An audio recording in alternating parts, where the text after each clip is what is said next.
Number one pala na ina-avoid ko, sorry sa mga eat all you can buffet restaurant owners, but this is something that I try to avoid. Kasi, di ba, pag sa buffet ka, ang dami mong options, so gusto mong tikman lahat. Ikaw ba, nagbo-buffet ka nung bago tayo magkakilala? Nung hindi pa tayo? No, not frequently.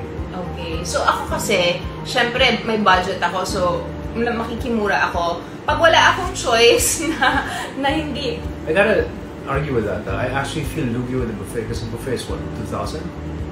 Well, it depends kung saan ka kumakain. Siyempre, nung bata ako, hindi ako maabot ng Sofitel. So, ano lang, yung ano ba yun? Turo-turo buffet. But anyway, so, if you can avoid buffet, of course, that would be the ideal.